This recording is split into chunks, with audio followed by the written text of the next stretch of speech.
So we just watched Phantasm. I think it's the first time for you two, right? Yes. Yes. Okay. Yeah. Cool. So, Justin, what was the story of Phantasm? Well, let's see. This guy and a girl were having sex in a cemetery. Which was physically impossible. We'll get to that later. Yes, because We'll get into this later. they were still close to a degree, but anyways. That wasn't the physics issue I had. Okay, well anyway, she stabs the guy, and then apparently the girl is actually the tall man or whatever. Yes. So anyway, moving past that, we also cut to another cemetery. We cut to a cemetery. A funeral. I don't know what.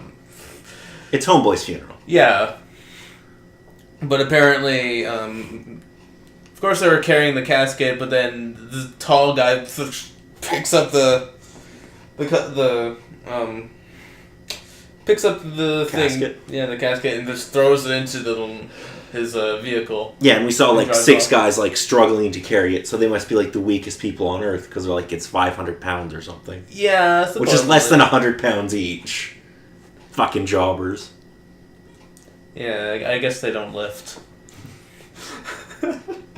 So apparently, because there's just some strange happenings going on, they're just figuring out what's going on. I don't really understand the whole rest of the story. Yes, so it's very dreamlike. Yeah, it's like there's this mausoleum that they keep going back to that apparently has these metal balls that just have these blades that can just stick to the face of people and then drills into them and blood just pours out. Which, in all fairness, for like when it came out, that was a pretty good effect. Yeah, it was. I mean, 1979 is, when it was released. Yeah, it was released. Fairly alright effects for the budget they had. So, okay, that's going to be my next question. What do you think the budget for this movie was? Probably like $20,000. You wouldn't have been able to make anything for $20,000 in the 70s. Like, you might have been able to shoot a commercial for that, because you had to shoot on film, and film's fucking expensive. Okay, fine. $60,000. You're a fucking knob, you know that, right? David, do you have a real answer? Because $60,000 is fucking bullshit. 180 somewhat thousand? No, so the budget was $300,000. Oh, okay. So, yes, it was made by, written, directed, produced, edited, and photographed by Don Coscarelli. That's a lot of jobs. Yes, it is. It was his third movie. Huh. So it was shot over, like, I think they started shooting it in, like, 77 or something. It didn't come out till, like, 79. I quite enjoy the film. I really like the kind of just, like, dreamlike quality of it. And also the tall man is just good.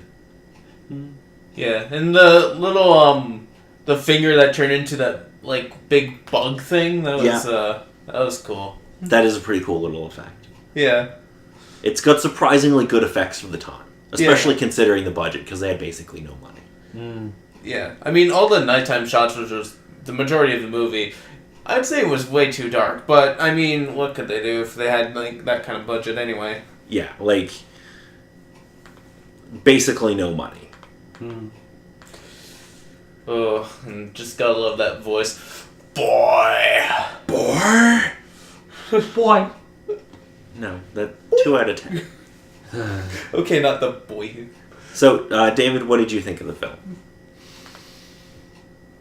It had its moments, but just with what I was supposedly expecting, it's not what I was expecting. I sadly kind of nodded off partway through the film. So, what were you expecting? Because you knew nothing about it going in. Neither did I. Other than it was called Phantasm. Well, I think in my case, something around the same lines as the name of the specific one escapes me. I believe it was Poltergeist, but something around in that same sort of vein. Okay. But it did have some interesting sort of ideas. The yellow blood was definitely an interesting surprise, as well as the finger deciding to transform into the little creature. Yes.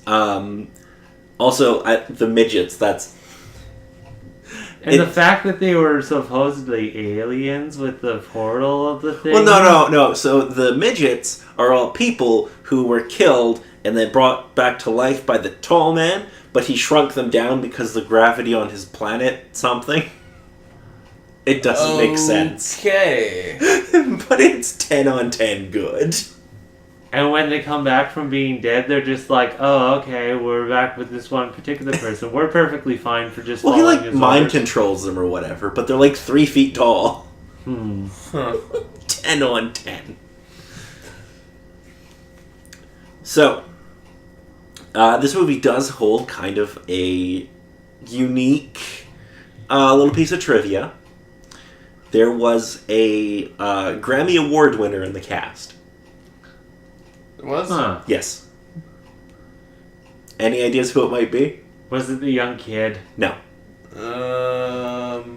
Was it the tall man? Yes. Oh. Angus Scrimm, who plays the tall man, won a Grammy Award. Okay. Take a guess what his Grammy Award was for. Photography. I think I'm happy. Did you say... Do you know what a Grammy Award is? No, I do, but I was most likely thinking just something very small. So, it's not for Best Album or for Best Song. It's for Best Album Liner Notes. Okay. Apparently they actually gave Grammys for this in the day. So yeah, technically, Grammy Award winner. You could put that on the poster and not be lying, technically. Right. It's like movies that put like Oscar Award winning because we won an award for editing. So we're not lying. So overall, what'd you guys think of the movie? On the, the standard scale we use. Green, yellow, red. It had its moments, but didn't really keep my attention too much with the spoopiness. I'm thinking mostly yellow, kind of teetering toward red, but it's kind of sticking more with the yellow. Okay. Justin. I'd probably give a yellow light. The reason being is, like, I honestly didn't find it terribly scary or spoopy too much. I mean, I find a little bit of entertainment here and there, but overall it's okay. This is about what I give it. Okay. So I think I'm still yellow, but I think I'm closer to green. Just because I do like the dreamlight kind of feel. And, like, yeah, it's not really all that spoopy, but it's fun. Yeah. I enjoy it. It's a good time. And there's a bunch more sequels, but don't worry, I won't make you watch them. So next week we'll review another Halloween-ish movie. Who knows what it'll be? David has to pick. Yeah. And I don't think David owns a single horror movie. Yeah, not really. I'm trying to look and see what scares me. Ooh, there's a bunch of anime. That's terrifying. Yes, we'll watch an anime. No, that's spoopy. So, until then, I'm Paul. I'm Dave. I'm Justin.